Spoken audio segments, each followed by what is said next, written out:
Ethan Carter never thought his first apartment after graduation would come with glowing walls, a transparent ceiling, and a roommate from another star system. Yet here he was, dragging a duffel bag through the wide glass doors of the Interstellar Exchange housing complex. The building itself was something out of a science fiction movie.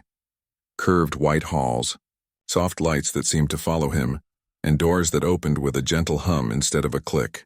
Earth had only joined the Galactic Confederation 3 years ago, and already people like him were being thrown into cohabitation projects to encourage interspecies understanding. Ethan wasn't sure if it was brilliant diplomacy or just a weird social experiment. Either way, he had signed up. He walked down the hallway searching for his assigned unit. His boots squeaked against the smooth floor as the door panels displayed numbers in glowing alien symbols, followed by English translations. Finally, he stopped at Unit 42B. The door slid open with a soft chime. Inside, the apartment looked surprisingly normal. A couch, a table, a pair of desks, and 2 separate bedrooms branching off from the main living area. What wasn't normal was the tall figure standing in the middle of the room, adjusting some kind of silver wristband that projected holographic patterns in the air. She turned as he entered. Ethan froze. His new roommate was striking. That was the only word his brain could produce. She had tall, graceful features, pale blue skin with faint lines that shimmered when she moved, and long dark hair that flowed like liquid shadow. Her eyes were the strangest of all, violet with star-shaped pupils that seemed to glow faintly in the dim light. "You are Ethan Carter?" she asked. Her voice was calm, smooth, but carried a strange echo as if 2 tones spoke at once. Yeah, that's me," Ethan managed. He dropped his bag, suddenly very aware of how ordinary he looked in his wrinkled jacket and scuffed boots. She inclined her head slightly. "I am Lyra of the Seralith people. This unit has been assigned to both of us." "Right, roommates," Ethan said, forcing a smile. "Nice to meet you." For a moment they just stood there staring at each other. Then Lyra returned to her device, tapping at the holographic projections. Ethan shuffled past her awkwardly, trying not to trip over his own bag as he inspected the apartment. It wasn't bad. The furniture seemed built for both human and alien sizes, adjustable in height and shape. The air smelled faintly of something floral, though Ethan couldn't tell if it was a cleaning system or Lyra herself. He cleared his throat. "So, how long have you been here?" "2 rotations, Lyra answered without looking up. "Rotations?" "Your Earth measurement, 2 days." "Right, got it." Silence settled again. Ethan wished the floor would open up and swallow him. He had expected maybe a quiet human roommate who played video games and ate instant noodles, not a tall alien woman who looked like she had stepped out of a fantasy painting. He carried his bag into the left bedroom and tossed it on the bed. Taking a deep breath, he muttered, "Okay, Ethan, just act normal. You can do this." The first evening passed in awkward silence. Lyra moved with calm efficiency, unpacking crystalline containers and setting up small glowing plants along the shelves.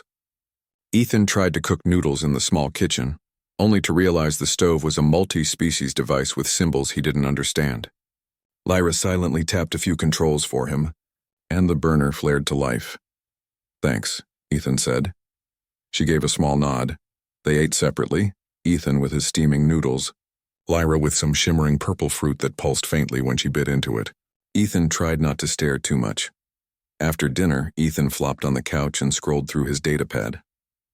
Lyra sat at her desk reading what looked like floating sheets of light. The apartment was quiet except for the soft hum of the ceiling lights. For a moment, Ethan thought maybe this wouldn't be so bad. She seemed polite, quiet, maybe even easy to live with. That thought lasted until the next morning. Ethan woke to a strange sound, like a low hum mixed with a faint vibration in the walls. He sat up, blinking at the glowing ceiling. The sound seemed to pulse in rhythm with something. Alive. He stumbled out of his room and found Lyra standing in the living room. She was breathing heavily, her skin glowing brighter than before. Faint wisps of steam rising from her shoulders. The air felt warmer, thick with some kind of invisible charge. Are you okay?" Ethan asked cautiously. Lyra turned slowly.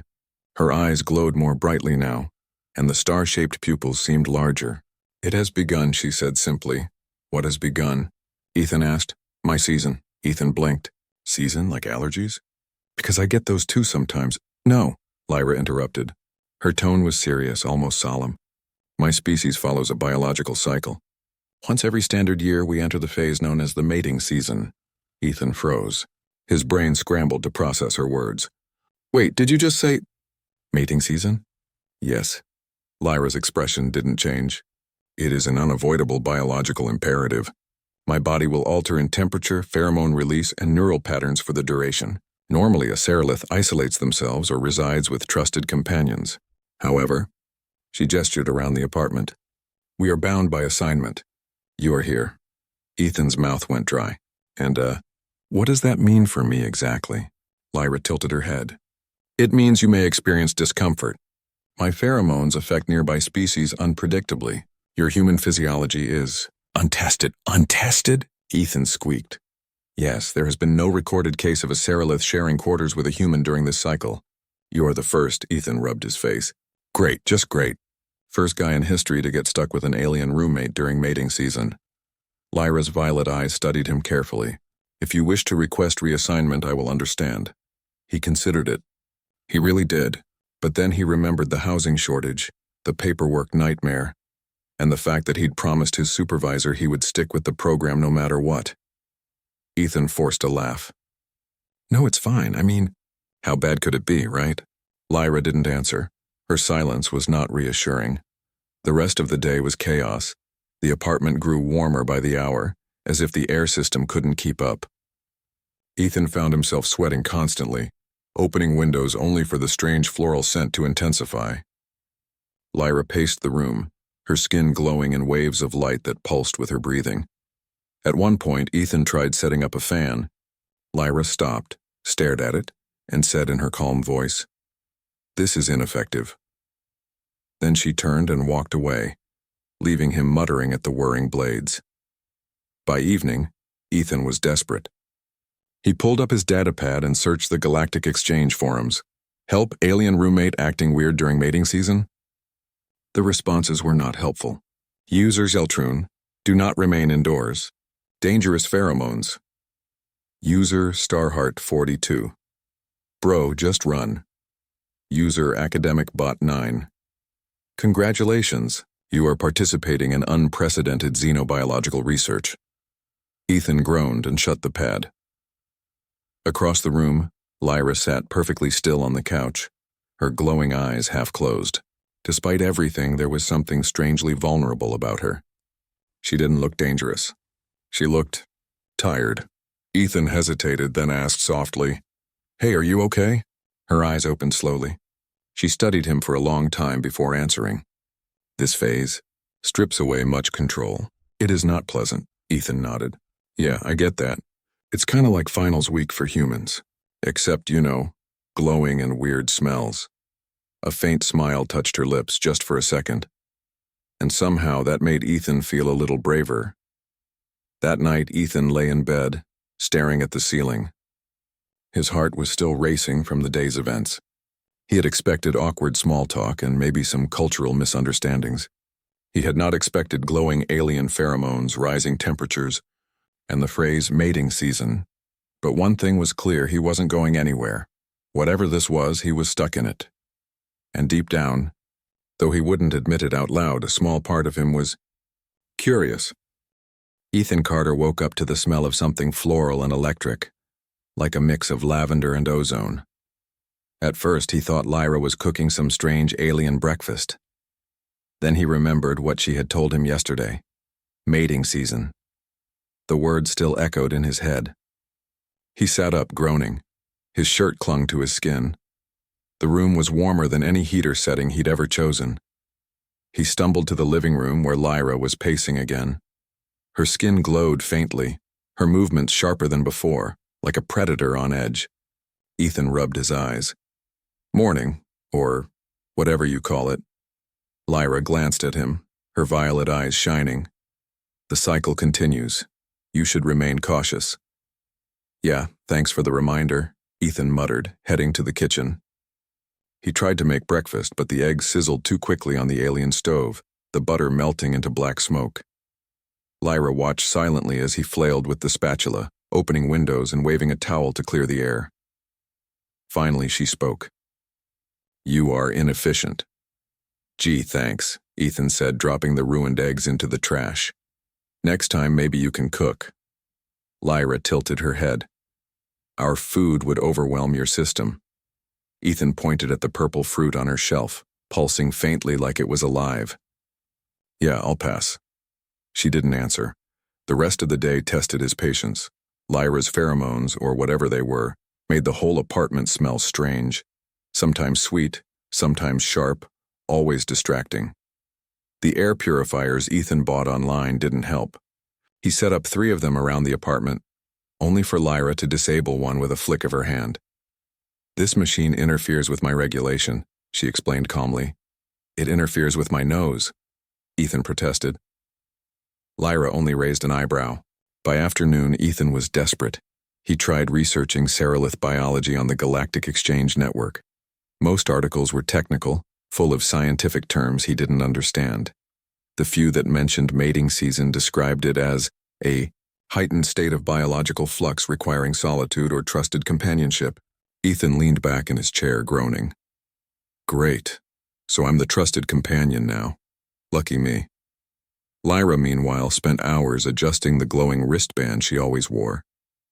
Ethan finally asked, What's that thing, anyway? She looked up. A regulator. It monitors temperature and neural stability. Without it, my control would falter. Ethan frowned. So it's like a medical bracelet? In your terms, yes. She hesitated, then added, It is not designed to function around humans. Our fields are different, the readings are irregular. Ethan blinked. Wait, I'm messing up your regulator just by existing? Yes.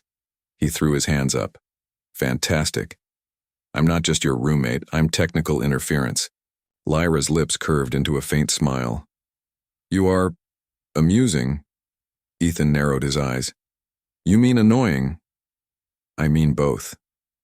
That night, Ethan couldn't sleep. The walls seemed to hum faintly with Lyra's presence. Every time he closed his eyes, he thought of her glowing skin, the heat in the room, the strange energy in the air. He wasn't used to this, living with someone so different, so unpredictable. At one point, he heard her pacing again. Then, suddenly, a crash. Ethan bolted out of his room. Lyra stood near the table, shards of a glowing glass container scattered across the floor. Her hands trembled, light pulsing along her arms. Whoa, are you okay? Ethan asked, stepping closer. Lyra shook her head. Control. Slipping. Ethan hesitated, then grabbed a broom and started sweeping. Don't worry about the mess. Just sit down, okay? She lowered herself onto the couch, her breathing heavy. Ethan cleaned the shards quickly, then brought her a glass of water. She stared at it like it was a strange artifact, but accepted it anyway. For the first time, Ethan saw something other than calm confidence in her eyes. He saw exhaustion. The next morning, things got worse. Other aliens in the complex began reacting to Lyra's pheromones. Ethan noticed it first when a neighbor, a short insectoid creature named Zik, buzzed nervously in the hallway. Your roommate is emitting strong signals, Zik hissed, his antennae twitching. It distracts the hive mind. Ethan forced a smile. Sorry about that, she's going through a thing. Zik backed away quickly, muttering about contamination. Later, a tall reptilian neighbor knocked on the door, complaining that the temperature fluctuations were messing with his incubator chamber. Ethan promised to look into it, though he had no idea what that meant. By evening, Ethan was ready to lose it. Lyra, your cycle, or whatever, is causing a building-wide crisis. She stood calmly in the center of the room, eyes glowing. It cannot be helped. The season will pass in time. In time? How long are we talking? A week? A month? 20 Earth days. Ethan's jaw dropped. 20 days? I have to survive 3 weeks of this? Lyra gave him a serene look. You exaggerate your suffering. I'm sweating like I live inside an oven. The neighbors think I'm running a secret lab. And your alien perfume is giving me headaches. Lyra tilted her head, clearly amused. Yet you remain. Ethan groaned.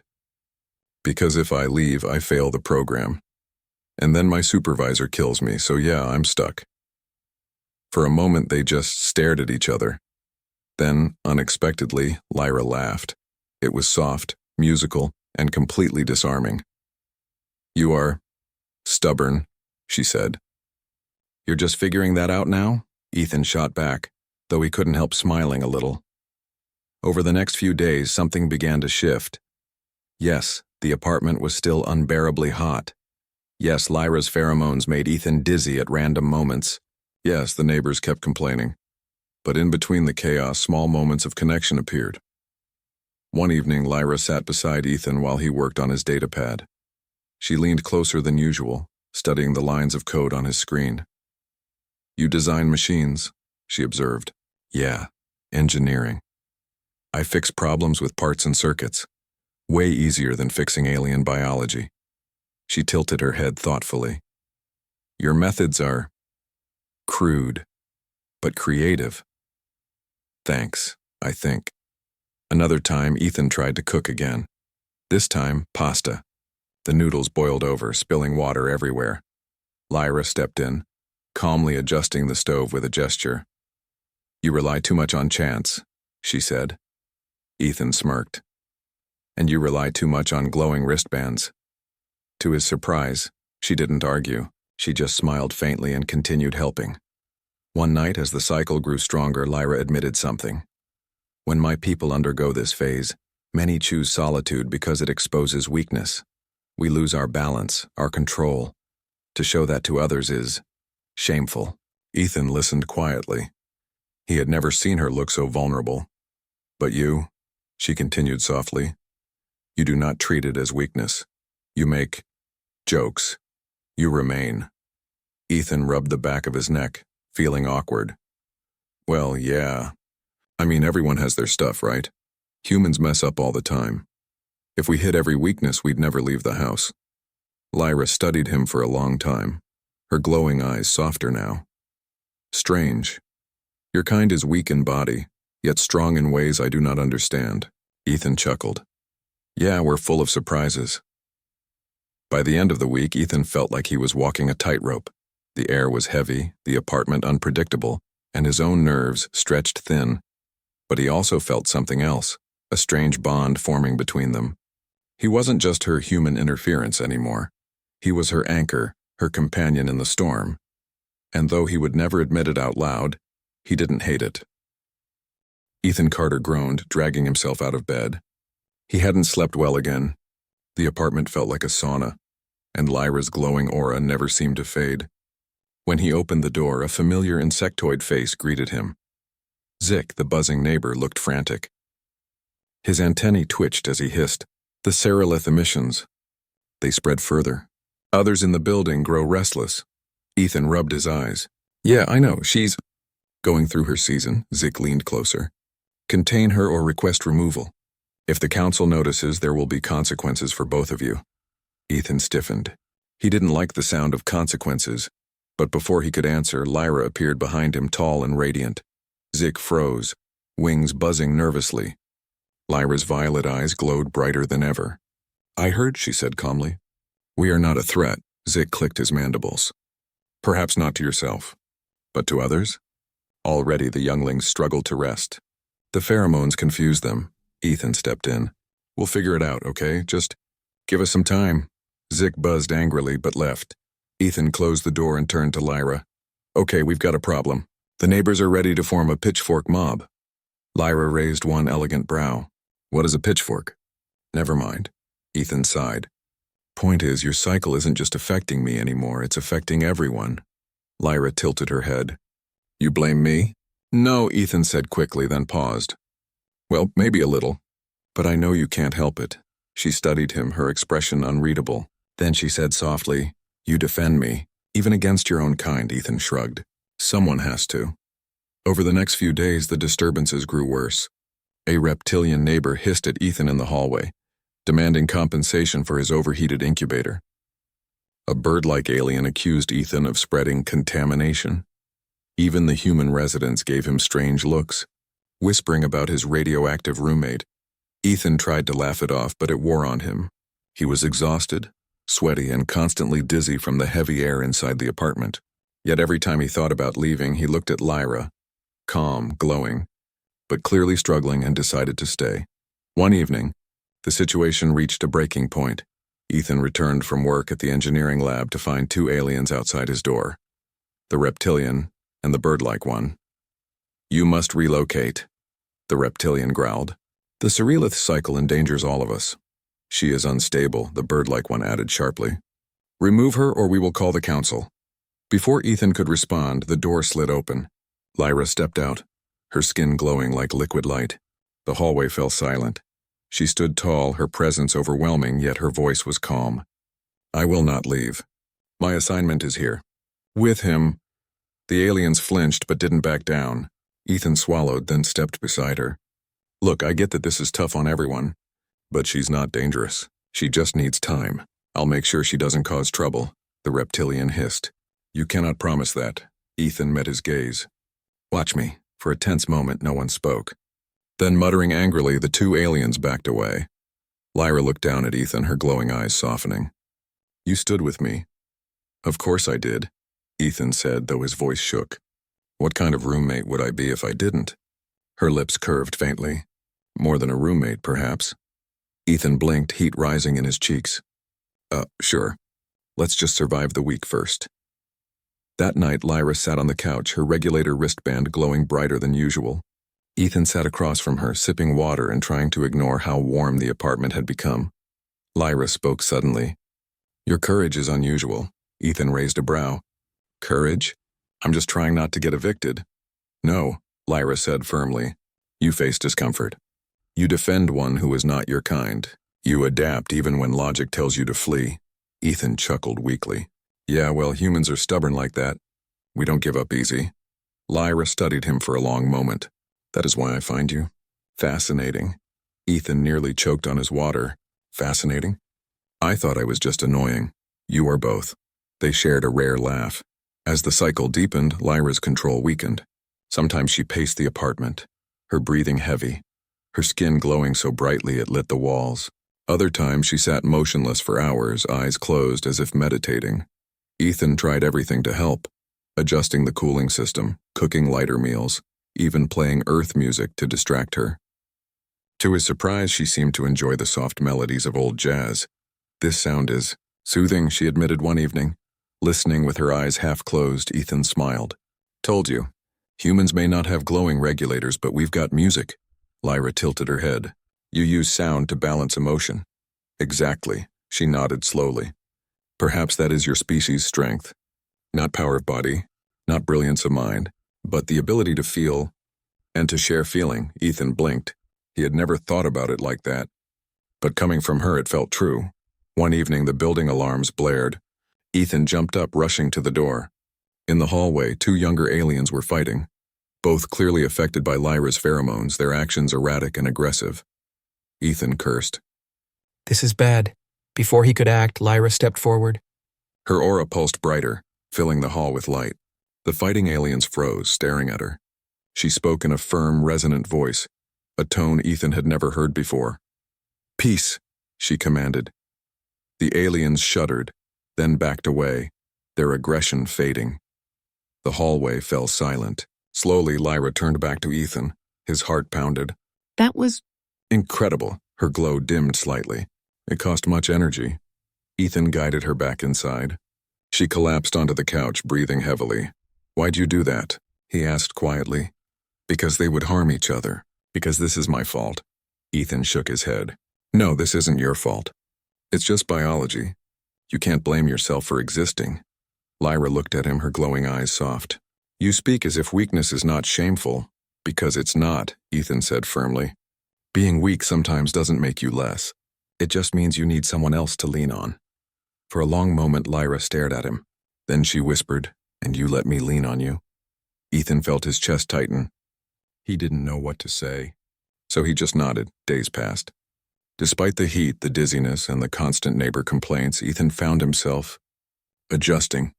He still groaned and complained, but deep down he realized he cared about Lyra, not just because she was beautiful or mysterious, but because she trusted him. She let him see her at her weakest, something no one else in the building ever would. One evening, as they sat together in the dim light, Lyra spoke softly. "When the season ends, I will be myself again. Strong, composed, untouchable." Ethan chuckled. "Untouchable? You sure about that? I've seen you trip over a glowing fruit." Lyra's lips curved in the faintest smile.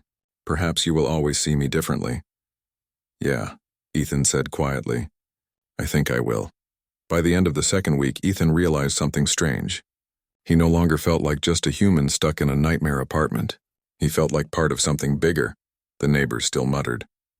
The air was still heavy. Lyra still glowed like a walking lantern. But between the laughter, the quiet talks, and the moments of trust, Ethan felt a bond forming, a bond he hadn't expected. And though he knew the hardest part of the season was still ahead, he wasn't afraid anymore. He was ready. The final week of Lyra's mating season arrived with an intensity Ethan had not expected. For days he had seen her struggle, fight her instincts and hide her vulnerability, but now it was reaching its peak, and the air inside the apartment was thick with tension that words could not describe. Ethan knew this was the most dangerous stage for her. She sat curled on the couch, her glowing eyes dimmer than usual, her skin showing faint bioluminescent streaks that pulsed like waves. Ethan had learned that those streaks revealed her body's state. When they pulsed fast, she was anxious or near breaking point. Tonight, they flickered like storm signals. Ethan stood in the kitchen, hands on the counter, staring at her. He wanted to help, but he didn't know if his help would even matter. He was human. No special biology, no alien strength, no advanced technology. Just Ethan Carter, the awkward engineer who once thought his greatest struggle was fixing spaceship engines. Yet, over the past weeks, he had learned something important. Being human was not about strength or biology. It was about persistence, empathy, and the ability to stay calm in chaos. That was what he had to offer. "Lyra," he said softly, stepping closer. "How are you holding up?" Her head lifted slowly. Her voice was low, almost a whisper. "Barely. The pressure is too much. My body wants to give in, but my mind is fighting. I do not know how much longer I can resist." Ethan crouched in front of her, meeting her glowing eyes. "You've resisted this long. You're stronger than you think." She let out a bitter laugh. "Strong? I feel like I'm breaking apart. Do you not see how I shake? Do you not hear my voice tremble? My people would isolate during this time. I should never have been placed here with you." Ethan shook his head.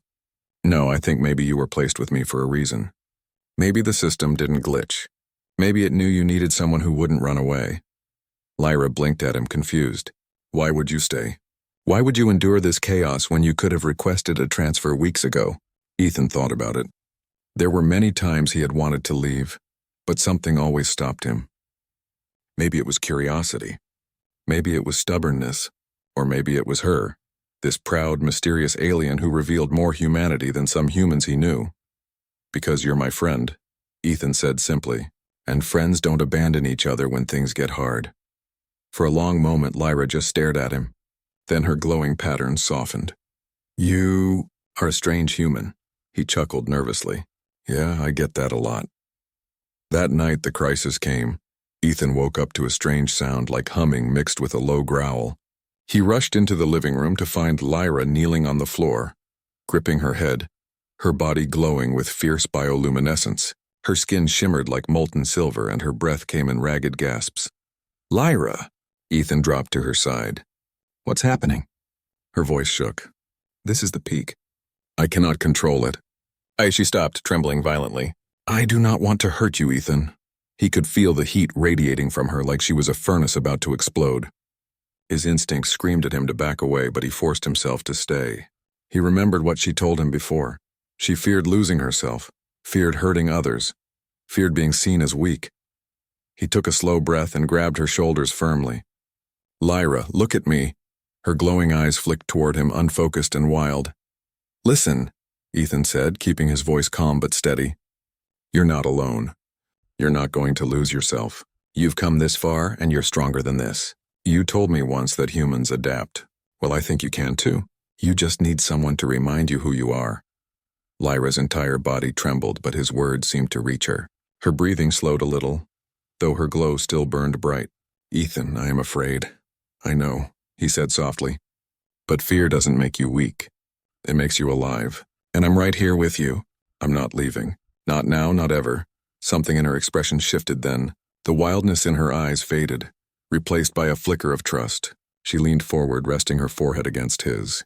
Her heat nearly burned him, but he didn't move. He stayed, anchoring her with his presence. Minutes passed, long, heavy minutes. Then slowly her glow began to dim. Her trembling eased. Her breath evened out. The storm passed. Ethan exhaled in relief, realizing only then how hard his heart was pounding. You did it, Lyra. You got through it. She looked at him, her eyes tired but clear. No, we did it. The next morning, Lyra was still weak but stable. She sat on the balcony wrapped in a blanket, staring at the sunrise. Ethan brought her a cup of tea and placed it beside her. Do humans always drink hot leaves after surviving life-threatening nights? She asked, her voice faint but teasing. Ethan grinned. It's tradition. Trust me, it helps. She picked up the cup carefully, studying the steam. Then she took a small sip and closed her eyes. Strange, but soothing. They sat in silence for a while, watching the orange glow spread across the city skyline. Finally, Lyra spoke. Ethan, you have shown me something I did not expect. My people believe survival is only for the strong, for those who can dominate their instincts. But you survived with me not by force, but by staying, by caring. You showed me a strength I did not know existed. Ethan looked down, embarrassed. I didn't do much. Yes, you did, Lyra said firmly. You gave me calm when I had none. You gave me trust when I doubted myself. And you gave me a reason not to give in. That is not nothing. That is everything. Her words hit him harder than he expected. For the first time in a long time, Ethan felt truly proud of being human. In the days that followed, things returned to normal. Well, as normal as living with an alien roommate could be. Lyra's glow faded back to its usual soft shimmer, and her temper calmed. She moved with her usual grace again, no longer weighed down by the season. One evening, while they ate dinner together, she looked at him seriously. The program will ask if I want a new roommate once the season report is filed. Traditionally, Seralith prefer solitude after this, but I do not wish for that. Ethan raised an eyebrow. You mean you want me to stay? Yes, she said simply. I want to remain your roommate. Not because the program requires it, but because I choose it.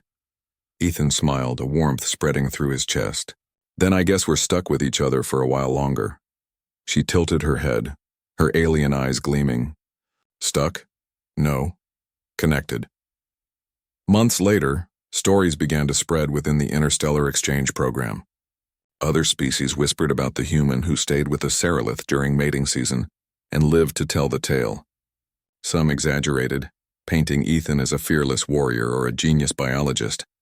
But those who knew the truth understood it wasn't about strength or science. It was about humanity. Lyra herself became more respected among her people. She spoke openly about her experience, about how a human helped her endure without isolation. Some Seralith elders dismissed it, but others listened. Slowly, change began. As for Ethan and Lyra, life went on. They argued over cooking styles, traded stories of Earth and Seralith culture, and sometimes sat in silence watching the stars. But beneath it all was a bond unshakable, forged in fire and fear and strengthened by trust. One night, as they looked out at the stars together, Ethan said quietly, You know, I used to think humans were just ordinary. Nothing special compared to species with advanced tech or biology. Lyra glanced at him, her eyes glowing softly. And now? He smiled. Now I think maybe being human is the most extraordinary thing of all. She placed a hand on his shoulder, her touch light but steady. I agree. Together they stood side by side, a human and an alien, proof that sometimes the strongest connections are the most unexpected.